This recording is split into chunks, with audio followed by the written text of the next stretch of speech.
আসসালামু আলাইকুম প্রিয় দর্শক, আজকে আমি আপনাদের সঙ্গে বাটা মাছের চপের রেসিপি শেয়ার করব। আজকে রেসিপিটা হবে একদম আলাদা। রেসিপিটা পারফেক্টলি বানানোর জন্য থাকছে অনেক tips and tricks. By the way, আমি সেই আরিফ, আপনারা দেখছেন আরিফ কিচেন বিডি চ্যানেল।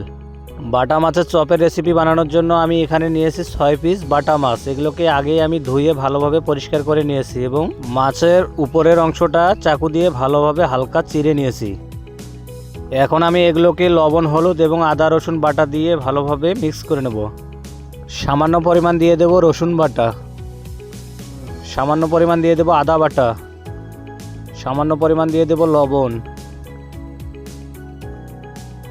সামান্য পরিমাণ দিয়ে দেব হলুদ গুঁড়া, সামান্য পরিমাণ দিয়ে দেব মরিচের গুঁড়া। এগুলোকে এখন আমি হাত দিয়ে ভালোভাবে মেখে নেব। মাছগুলোকে ভালোভাবে মেখে নেওয়া হয়ে গেছে। এগুলোকে এখন আমি একটা সাইডে রেখে দেব।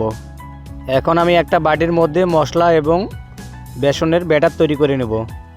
এখন আমি এখানে দিয়ে দেব 1 কাপ পরিমাণ বেসন, হাফ চামচ পরিমাণ দিয়ে দেব মরিচের গুঁড়া, হাফ চামচ পরিমাণ দিয়ে দেব হলুদ গুঁড়া,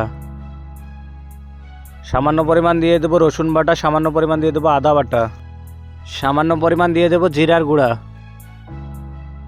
সামান্য পরিমাণ দিয়ে দেব ধনিয়া গুঁড়া, সামান্য পরিমাণ দিয়ে দেব চাট মশলা, 1 চামচ পরিমাণ দিয়ে দেব কর্নফ্লাওয়ার। এগুলোকে এখন আমি অল্প অল্প পানি দিয়ে একটা ব্যাটার তৈরি করে নেব। বেসনের ব্যাটারটা আমার রেডি হয়ে গেছে।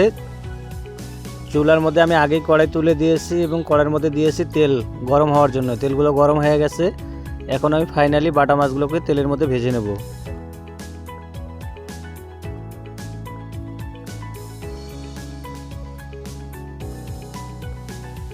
মাছগুলো এক পাশে ভাজা হয়ে গেছে, আর এক পাশে এখন আমি উল্টিয়ে দেব।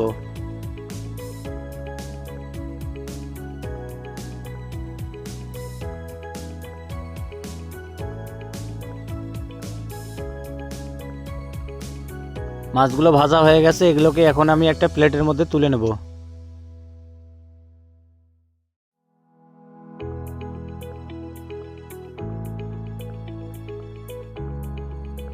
বাকি মাছগুলোকে আমি একই প্রসেসে ভেজে নেব। বাকি মাছগুলো আমার ভাজা হয়ে গেছে। এগুলোকেও এখন আমি প্লেটের মধ্যে তুলে নেব।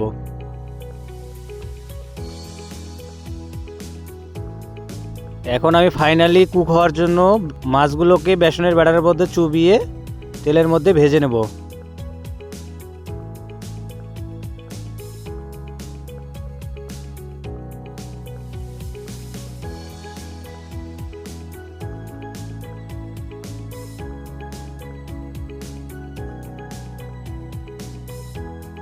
ফাইনালি বাটা মাছের চপগুলো আমার ভাজা রেডি হয়ে গেছে। এগুলোকে এখন আমি প্লেটের মধ্যে তুলে নেব। বাকিগুলোকে আমি একই প্রসেসে ভেজে নেব।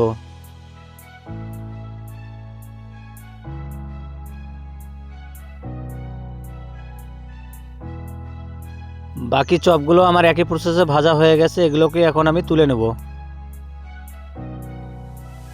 দেখুন দর্শক, আমার বাটা মাছের চপের রেসিপিটা কত সুন্দর লোভনীয় হয়েছে। আপনারাও চাইলে বাসা বাড়িতে খুব ইজিলিভাবে বানিয়ে ট্রাই করে দেখতে পারেন। যদি আপনারা আমার চ্যানেলে নতুন হয়ে থাকেন তাহলে অবশ্যই চ্যানেলটিকে সাবস্ক্রাইব করে বেল আইকনটি বাজিয়ে রাখবেন পরবর্তী ভিডিও নোটিফিকেশন পেতে। আপনাদের সঙ্গে দেখা হবে আমার নেক্সট কোনো ভিডিওতে। সবাই ভালো থাকবেন, সুস্থ থাকবেন। আল্লাহ হাফেজ।